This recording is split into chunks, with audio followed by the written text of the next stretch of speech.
All right, welcome back. Today's explainer is a bit of a tough love intervention, to be totally honest. We're breaking down this incredible source text called The Architecture of Accountability. If you've ever felt like you're stuck in a rut, or, just kind of chilling in your comfort zone while your true potential passes you by, well, this is absolutely for you. We're going to construct a completely new way to look at your own life and your daily choices. Okay, let's dive right into this. First question, and it's a big one. Are you addicted to comfort? The text hits us with this really challenging idea right off the bat. It argues that a lot of us actually slip into a victim mentality without even realizing it. We're totally blind to our own potential because we just keep making these habitual, safe, self-limiting choices. And the crazy thing? Every time we instinctively take the easy road, we are secretly devaluing our own inner strength.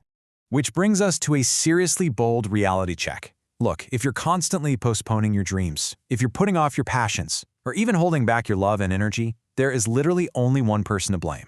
And it's you. It's that voice saying, oh, I'll write that book when work slows down, or I'll start the business when the timing is absolutely perfect. You are the culprit. It's a harsh truth to swallow, for sure, but owning that fact, that's the bedrock of building real accountability. But let's be real. What do we usually do instead? We point fingers. The traffic was terrible. The air pollution is bad. I have absolutely no time. My job is too busy. The family needs me.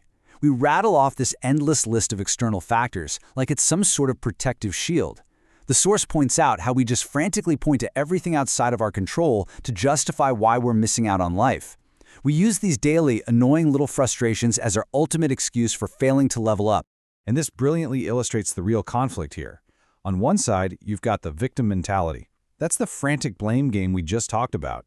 If you think the universe and its minor inconveniences are the reason you can't succeed, you are fully stuck in that trap. On the flip side, though, is true inner strength and accountability. This is about owning it, all of it. It's knowing that progress doesn't happen in some perfect, magical, friction-free bubble. It comes from your own gut resolve to act, no matter what's going on around you. Now, I want you to let this next thought really sink in. The text says, hours and days evaporate like anything, just like a drop of sanitizer on your hands. Man, think about that for a second.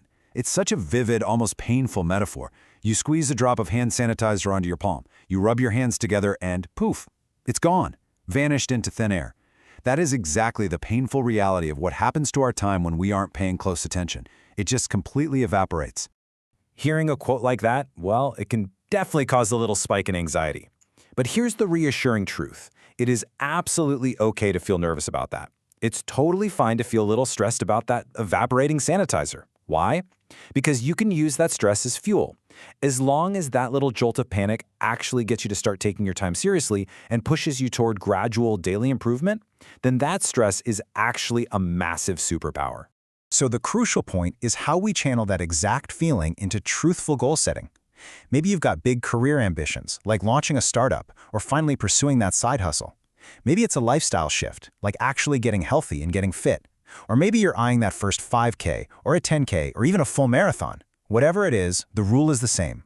You have to be brutally 100% honest with yourself about exactly where you are starting from today and what relentless daily steps it's actually going to take to get there. Which brings us to a really clear, actionable progression. Step 1, decide today, not tomorrow, today. Step 2, take action. And step 3, embrace the continuous grind. Look, genuine self-improvement is not a passive activity. It takes an unbelievable amount of grit. The continuous grind isn't glamorous at all. It's dragging yourself out of bed at 5 a.m. on a freezing, rainy Tuesday to train, when literally every fiber of your being is begging you to stay under the warm covers. You have to commit to that unglamorous process day after day. And well, here comes a pretty heavy dose of reality to go along with that commitment. The world does not owe you a thing. Zero. We really have to drop any sense of entitlement we might be lugging around. The text demands that we totally abandon that victim mindset. Stop whining about how unfair external factors are, and just get to work with whatever resources we have exactly where we are right now. Now here's a totally wild realization about what happens after you finally hit a goal. A lot of us think crossing the finish line means the hard work magically ends, right? Time to relax. But the source text warns us that the grind actually does not stop. In fact, maintaining your new position and thriving in it long term usually means you have to work even harder than you did to get there. Landing the big promotion is one thing, but showing up as a leader every single day when the pressure is doubled, that requires a whole new level of toughness. which is exactly why we need to pay attention to this next very strict warning. Do not indulge in self-pity. Seriously, self-pity is this warm, dangerous, comfortable little trap. And what does it actually accomplish? It serves only to make you lazier and weaker. The second you start feeling sorry for yourself because the work is hard or because you have to maintain your success, you are slipping right back into that comfort trap that drains your potential. You gotta shut that down immediately. So, when you do feel that little voice of self-pity creeping in, keep this reminder front and center. Everyone around you is dealing with tough challenges. You are not alone in this. Life is tough for all of us. But here is the ultimate differentiator. Only the truly resilient people, the ones who embrace the difficulty instead of complaining about it, only they are the ones who actually make it to the top. But hey, building this architecture of accountability isn't just about harsh realities and endless grinding. Let's pivot this tough love toward true appreciation. It is absolutely vital to show respect and gratitude. The text urges us to be deeply thankful for what we already have. You must show respect for the gifts life has already showered upon you. Because without that deep foundation of appreciation, all of that intense hard work just turns into bitterness. Which brings us to one final provocative question to leave you with.